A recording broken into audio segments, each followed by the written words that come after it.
Welcome, everyone, to the Synapse Philosophy Group. I'm your host, Dr. Haig John. We've got Alan Lichter and Dr. Barry Hobbs right now, and more people are going to be joining in, as you know. And we're at the last page of D.D. Palmer's The Moral and Religious Duty of a Chiropractor, that chapter in the Chiropractor, written in 1914 or compiled in 1914. I'm going to start with this extremely powerful statement, this paragraph that stands alone by D.D. Palmer, midway through the page of page 11. And here we go. The spiritual intelligence controls unintelligent matter through the nervous system. Each and every portion of the body is permeated by the spirit and its means of communication. Okay. I mean, that's like a 33 principle just waiting to happen right there. And I think it's just a powerful statement of the animator within, right? You guys, what do you guys feel? You know, it's so deep, it's hard to even talk about. It's so deep, and it's 2 lines of wowness, you know? I'm going to read it again. The spiritual intelligence controls unintelligent matter through the nervous system. Each and every portion of the body is permeated by the spirit and its means of communication, because we don't really know how it communicates. And I think one of the most amazing things in the body is the synapse, the space between in that communication. That's the space between Adam and God and Michelangelo's painting, you know. It's just amazing. And, you know, still we have this communication of spirit. What do you guys feel? Well, I think it's fascinating that he talks about unintelligent matter, that the matter itself, although organized, is unintelligent, although it's maintained by universal intelligence. Mm-hmm. And the spiritual intelligence controls unintelligent matter through the nervous system. So then it moves it, allows it to function in its appropriate way. And I want to be sure that we pay attention to that we're not lost in the history of purely nervous communication in the body, that there's, now they talk about, and I forget the terminology, but there's, you know, that some of the communication in the system is sonic, not just electronic, chemical along the nerve system. Oh, you know, go ahead, Barry. This I remember this paragraph from last week, and it's coincidence that we start off with this, and it bothered me that he said unintelligent matter, and that really that came up several times in my thought patterns and flashes this past week, and here we are talking about it. I understand what he's saying. The spirit brings the intelligence, the adaptability to it. However, I thought there is intelligence and universal intelligence in all matter. And that's the paradox that bothered me. Well, that's what Stevenson brought into this statement, right? When he's bringing in, you know, universal intelligence is in all things. But, and, you know, when he's talking about unintelligent, I think he's really talking about intellectual intelligence, right? Or something that's not able to take care of itself or reproduce. Yeah. I follow you, Barry. Yeah, and it's the, you know, this, we know this, guys, right? The paradoxes of life are everywhere. And we're picking this apart. However, this stood with me. And also, when you look at all these paragraphs on the pages here, I know people listening can't see this, but this is where I'm also thinking these are part of the notes and things that are put together here. Irregardless, I know what he's saying. It's, yeah, that's my point. Okay, so I see your point. But the matter, sorry. Go ahead. The matter, the organization into matter is certainly also controlled by that universal intelligence. That the individual atoms, if you will, are still organized. And that, but then I wonder if each and every portion of the body is permeated by the spirit, and its means of communication is saying that he's talking about in a living being, potentially speaking here in terms of a living being, and that the matter of the individual portions that make up our bodies are unintelligent until the intelligence moves them. I follow The that. the spiritual intelligence controls unintelligent matter. Controls. But then what Interesting. I'm saying is in the next sentence, he says each and every portion of the body is permeated by the spirit and its means of communication. So is he talking here about in a human body, the matter itself is unintelligent, but controlled by, Maybe the tone. Right. yeah. I got it. Okay. Got it. Thanks. Thanks, Alan. Thanks, Dee. I think those two sentences go together that way. Yeah. Just talking about tone is, your vibration is holding all these little things that can't think on their own into Barry and into Alan, into Haig. And, it takes that spirit permeating all things to change the shape enough, because we have the same atoms within us, but change the shape and their configuration of the molecules to make it look like you and make it look like me and make it look like Alan. I'm in awe of those things, really. It's just like, it's so absolutely mind-boggling that it's so far beyond the mind, really, of trying to understand those things. Just like, we talk about every week, really, just how amazing this body is. All functional acts are performed by the involuntary nerves that direct organic life. The voluntary are those under the control of the human will. They look after the environment, that which supports and constitutes animal life. Yeah, that's innate, right? Here comes Carol. Let me let her in. Yeah, to me, that's sort of a description of innate running the involuntary stuff. And if we think about the animal world, lives much more innately. They're looking for food, shelter, reproduction more than, and, I personally feel a lot of us are looking for spiritual growth. Hi, Carol, how's it going? Good, how we doing? We're on page 11. Okay, page 11. Okay, sorry, we're late. Okay, I was talking to my granddaughter. You're on page 11, and Okay, I think they just had boards at Sherman. Oh yeah, she had part 2 on Saturday. Ay, ay, ay. Ay, bring back memories. Oh, it's PTSD I got from it. Let me tell you. Really good. And then she's got part 3 next month, the 18th of March. Good for her, getting it Well, done. she figured just get over it, Absolutely. I think when I did it, there were only 2 parts. Yeah, right. That's when Rob had it. Now, and then they have part 4, I think, in November. And then they have to take PT board. I'm literally fighting. Yeah, she's going to take that, even though it's not required. I told her to take it. We take it now because you might have to take it if you want to practice in Florida. I'll hire her. But all these, it's crazy that we have to jump through these hoops, and none of those things relate to what Dee Palmer's saying in here. You better take a PT board to be a chiropractor. It says it right there on page 10. Is that on page 10? I've been looking for it. Thanks for the quote. Tone, that's PT, right? Rob did a lot Muscle of tone.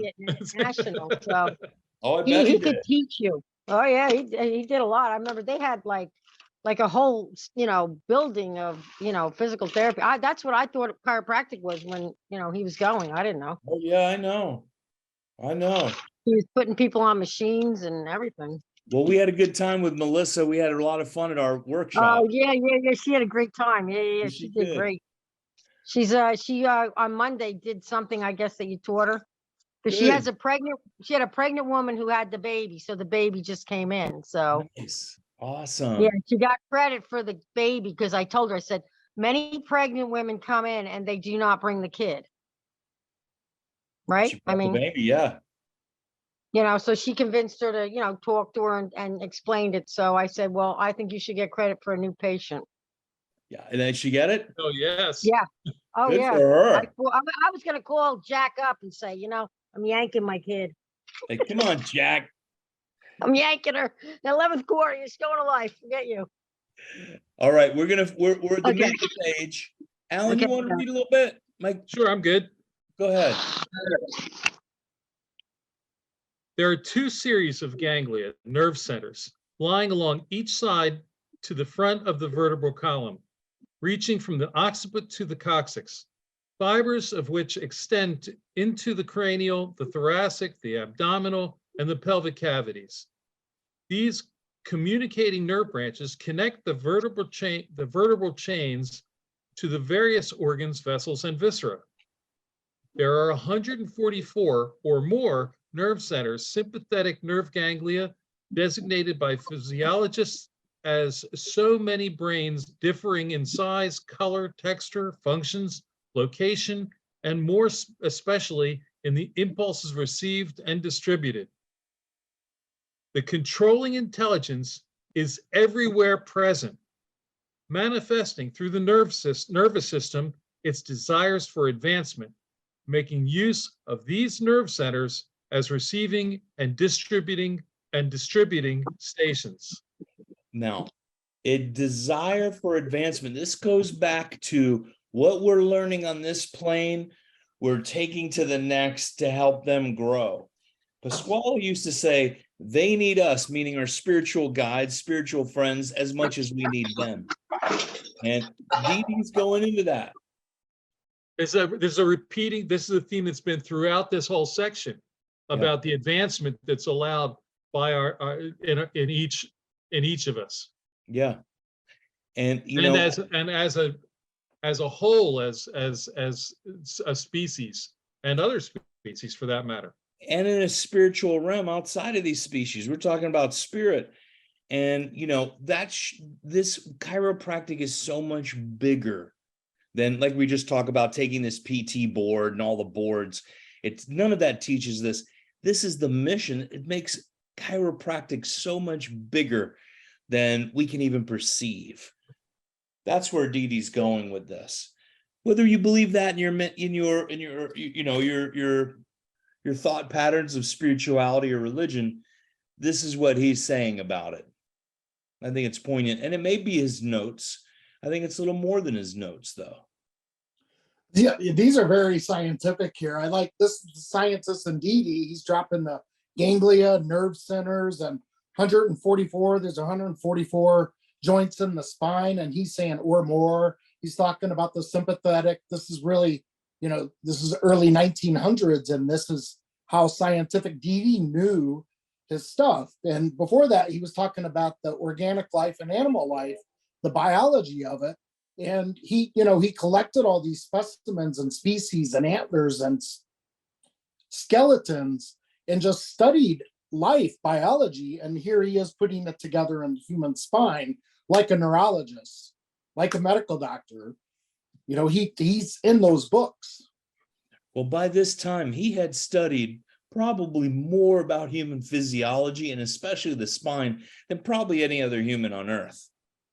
I mean, he had studied everybody's research and really compiled things and came up with his own. I mean, his collection was top notch on the planet, just of spines, right? Yep. Spines and literature. And literature. And animal skeletons. I forget what you call it. Anthropology. I forget. Yeah. Yeah. But he was top notch in the world, really, by then, Dee Dee Palmer was. Yeah. His collections are in the Smithsonian. Is that right? I didn't know that. We all need to take a trip and see Alan and go to the Smithsonian and see Dee Dee Palmer's collection. I don't know if is that someplace we can actually go and see it? No. Probably. And or if it's out or if it's not. Yeah, it's probably not on display. The archive someplace. Yeah. The moose antlers, remember Haig, the big moose antlers behind him? Those were extremely famous, and he had a bunch of them stacked up behind him too, antlers of different types. And then of course, this is the challenge. Dee Dee had this brain, but when he got this money from the schools, he went out and bought and spent on his collection, and he would buy these collections. And then BJ was 16 years old at the time when he came back, and he had the sense of like getting it together. So there was that juggle of Dee Dee leaving town dropping this off to BJ, but I know this book is Dee Dee in California. But yeah, this is the scientists and Dee Dee dropping all this here. And we, sometimes I even forget how prolific he was at those other topics. I mean, he put in the research, he put in the time, put in the effort, way before he delivered it to us in 1895. He said in here, it was in this one or the last one, he spent 9 years researching this before he delivered that first adjustment. It wasn't by happenstance or by mistake. He delivered in the right time, in the right moment. Okay, should we keep going? I'm ready. The founder of chiropractic has located the spirit in man, found its abiding place to be throughout the entire body, a position from which each and every nerve ganglia may be used for receiving and forwarding impulses. Keep going. Yeah, I mean, that's a good one. There's a lot of meat in that one too. I mean, like just taking a moment. He's saying go on. Everywhere. What were you going to say, Alan? No, that's what I was going to say. That the founder of chiropractic has located the spirit in man, found its abiding place to be throughout the entire body, a position from which each and every nerve ganglia may be used for receiving and forwarding impulses, so that that intelligence is global within each of us. It's not just in our brain. It's not just in our little toe. It's everywhere in between, and in every follicle of our hair. And I'll stroke the beard with that one. Well, that's what he's saying. Where's the kingdom of heaven? Where is God? Where is it? We're trying to think about it, intellectualize it. And guess what? It's all of it, right? Everywhere. Yeah. All right. Should we keep going? You want to finish it up? Therefore, inasmuch as the light of life was revealed to me in order that I should enlighten the world, and as our physical health and the intellectual progress of the personified portion of the universal intelligence depend upon the proper alignment of the skeletal frame, I feel it my right and bound duty to replace any displaced portion thereof, so that our physical and spiritual faculties may be fully and normally expressed, thereby not only enhancing our present condition, but making ourselves the better prepared to enter the next stage of existence, to which this earthly existence is but a preliminary, a preparatory step. I mean, that's another Can one. I get an amen? Amen. Amen. You got it. Amen. And, spiritual faculties that may be fully and normally expressed, I mean, to be really into creating this realm into the next stage of existence, to which earthly existence is but preliminary and a preparatory step. So we've got to be cleansed through this period to be able to prepare ourselves for the next one. Well, and the physical health and intellectual progress of the personified portion of the universal intelligence depend upon proper alignment of the skeletal frame. That the physical, that this is talking about the same thing, that what he's repeated over and over, the desires for advancement, that the intellectual progress of the personified portion that's within each of us of the universal intelligence depend upon the proper alignment of the skeletal frame. Then when we adjust people, we allow that full expression of the universal within and the advancement of ourselves and everything around us. I'm making marks on this thing of what I've got to copy and put onto my for talks and in innate adjusting, because it's so poignant. And I've read this so many times, and I have to say, I don't think I've gotten as much out of it as I have this time. And each time I've had such a profound, moment reading this chapter. And, he's said this over and over again, to ignore it in our profession of, preparing us for the next step. and our intellectual life towards our spiritual life. It is important. Go ahead, Barry. We were talking about this earlier. Didi is still 100 years ahead of his time now. Oh. This is therefore more, inasmuch as the light of life was revealed to me in order. And this is amazing. And I like how he says the Bowden duty, not bound duty, the Bowden duty. These old English words that I'm not used to, but they're powerful. You can feel them. This intensity, it's he's humble about it, yet he's documenting this, and it still reminds me this is still way ahead of his time. The skeletal framework needs to be in integrity, and also mentally, a human being, we know this, when you're in integrity, life happens, the energy happens, the synapse happens. You're going with natural law, you're not going against it. And he's talking about this personification of the universal intelligence in the skeletal frame. And I'm picturing that touching this marble blue planet, because this is an earthly existence, but it's a preliminary, a preparatory step. What an orator Didi was. Love it. I wish I could have been in the room hearing him. I really just wish I could. We don't have recordings of Didi. They weren't recording back then, and it's a pity. But and I like the where you started there too, Barry, about the fact that he's done a lot of work to get to this point. And so he feels he has a right to do what he's doing, but more than that, because of the knowledge, because of his awareness of the spiritual component of universal intelligence, he's bound, he has a bound duty to help replace the displaced portion. That he's obligated. That's the moral and religious duty of the chiropractor is the title of this chapter. And this is where he lays it on the line. He says, I'm bound to this duty because of what I know. Yeah. And he had we know it because of him. Yeah. I mean, we have the same bound responsibility. Has there been anybody as passionate as D.D. Palmer or B.J. Palmer? I mean, go ahead. No, this and also at this time when Didi taught this, so this is we can feel the spirit in him right now. And when he finally was teaching chiropractic, it was, we think of the Palmer School, but when he was first doing the diplomas, you would get chiropractic, but you could also teach it. So then that's why there's 500 schools in the early 1900s.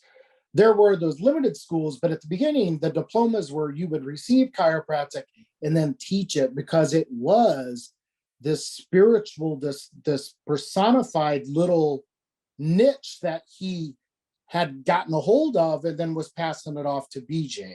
And these other students in Salon Langworthy was the one who really was advertising across the country. And so at the beginning, that's why there's all these schools. And the spirit of chiropractic blew up in the early 1900s, because a lot of people think, where's that energy? Where's that spirit? You had people like this teaching you and then telling you, go back to your community and teach it and spread it.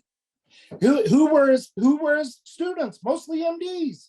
MDs back then really didn't go to medical school. They had internships. They had, it was, the school was limited. And I mean, look how powerful this is. Yeah. The challenge we have, and I'm talking about us here, is that it seems to have been distilled over time or diluted over time, I guess is the word I want. You had Didi, you had BJ, you had Fred Barge and those people of that ilk, and you had Sid, and and I'll include Guy and Felicia for the moment, Joe Strauss, but where are we today? Who is out there? You've got all these people teaching business practices and adjusting techniques, but who's talking about the core that we're reading about here today? That's one of the challenges of our profession. And Haig, you're probably one of them out there when you're teaching your class. And I think I'm the only one. Credit. I want to acknowledge you for that. Well, thank you. Thank you. Because it isn't being taught. And this is where it's taught, we directly quote from here because people need to read it. How many students have this book? Very few. It's not an easy one to get. Now it's been republished, but it hasn't been in the past.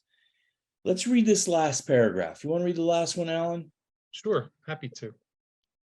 By correcting these displacements of osseous tissue, the tension frame of the nervous system, I claim that I am rendering obedience, adoration, and honor to the all-wise spiritual intelligence, as well as a service to the segmented individual portions thereof, a duty I owe to both God and mankind.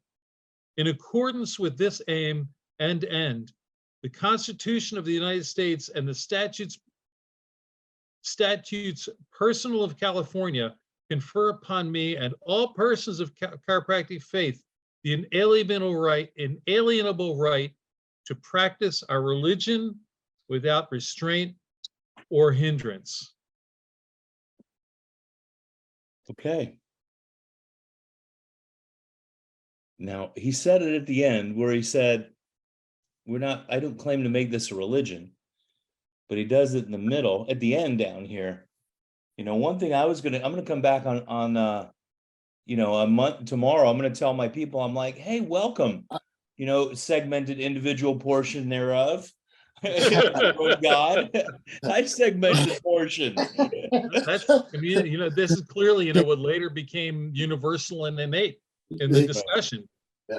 Haig, I believe he's talking about this right now because in California, they went the religious route.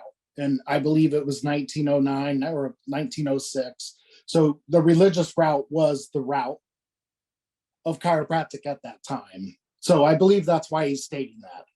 And in the beginning, he starts at the beginning and the end, stating California law. Yeah. If you can do this, I can do that. If you can do that, I can do this. And we need to. So yes, absolutely. It's, this was probably a little bit earlier than 1913, but, absolutely. I like the line in there where he says, I'm rendering obedience, adoration, and honor to the all-wise spiritual intelligence, as well as a service to the segmented individual portions thereof, the human beings I'm putting my hands on. Yeah. It's what I always say, we're stepping up to an altar. That's what's happening when we step to that table. We're an altar. There might be the individual expression right there, and that individual expression is of God.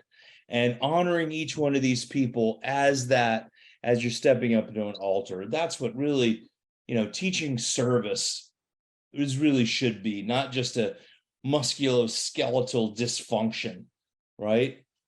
There's a big difference to that. Instead of treating the problem or caring for the individual expression of God within each person. Anybody else?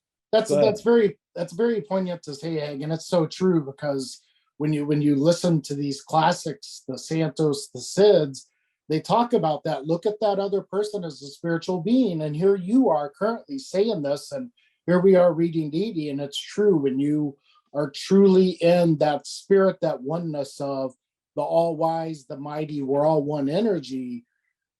Results happen. Transformation happens. There's something extra happens. Ripples, right. Mm-hmm. Exactly. We've been trying to quantify that something extra for a really long time. And really, this is it. This is really how it's not extra pixie dust. It's not more torque. It's really is, the beauty of honoring that being and the holiness of, spirit of God. And, I guess, was it Bruce Lipton that said, he was an atheist until he read D.D. Palmer's book, and then he believed and knew there was a God. I might be misquoting that, but it's either this book or the 1910 book. You're really talking about, and this is a challenge for us humans. You're really talking about being present. Yeah. Be present. And I heard this over the weekend. Did anybody come to D.D. Palmer with low back pain? No, he was a magnetic healer. He was a spiritualist. He was a pure chiropractor, the fountainhead of it. People came to him to have their health transformed. And most of them, of course, had organic organ problems when they approached him. But nobody came to him with just low back pain, visceral pain. Not at all. This is the power of him. You know, we've come such a long way on this, and I know we took our time to read these 12 pages. You realize we're on page 12. We did most of it last week, but it deserves the time and reverence to take our time to digest it. We're going to do the rest of this book. We'll probably be a little bit faster at it, but there's a lot of good information here, and some of it is textbook stuff, and that's understandable. And we're good at skipping things when we need to. And after we finish this book, I think it's a good idea if we go to the 33 principles. So we finish this chapter, and then we're going to finish the rest of the book. But I really, if you all want to, but I think going into the 33 again with brand new eyes would be a very good thing. And we're mostly translated of the last one, I think, and then we have the translation from this one we're going to do into Spanish, and then eventually I'll get them into Portuguese. But we're going to get we have all of these ones into Spanish. I'm just trying to organize them before I post them, and which that could be in a week or might be in more than a week, but we're going to get to it.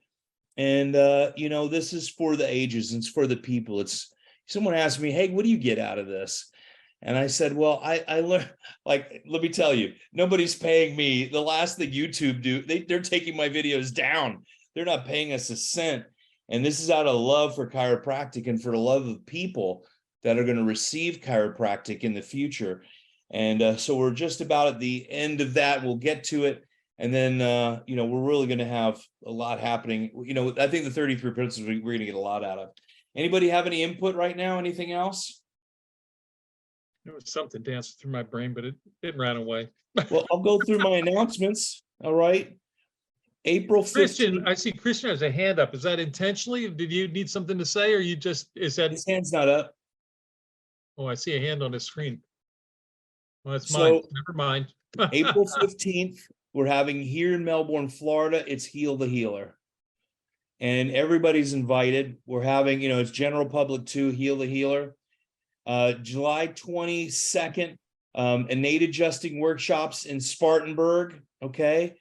And that's very important. Or excuse me, yeah, July 22nd is innate adjusting in Spartanburg. And September, at the fall break, it's Life University and Sherman have the same time as fall break. We're doing a innate mission trip to Haiti, okay?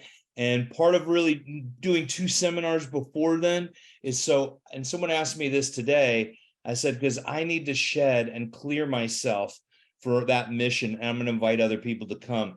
So we're going to do some healing workshops. We're going to do, our innate adjusting to get prepared for the September mission trip. And we're doing that with Peter Morgan. He's invited us to do an innate adjusting and Chiro missions seminar together and mission together. So we're going to have a lot of fun doing that. And it would be great to have some seasoned docs and everyone out there. We're going to have time to share and to grow and experience while we're doing it. And this time we're going to be staying in hotel rooms and not in a monastery or in a hut or on the floor. We get to sleep in a bed, okay? The nice one. That's a big deal in missions. I've been doing mission trips for 20 years. So those are my announcements, and I hope everybody can join me. And I think I don't have a code for the innate adjusting discount, but I'll have that for us later on. If you guys are interested, just message me. And we have a lot of friends in Europe that asked about it. And so Europe can go. We're working on getting continuing education for it. So we'll see how all that goes. So innate mission, Haiti, September. All right. Everything's covered with the fees. You just have to get your plane ticket there and all that stuff. Anyway, I love you guys. Good night. Tidbits. Good night, Steve. Great to see you. All right, everyone. Have a great night. Toodaloo. And I'll see you soon. Good night, everyone. Have a great week. See you Good next night. week.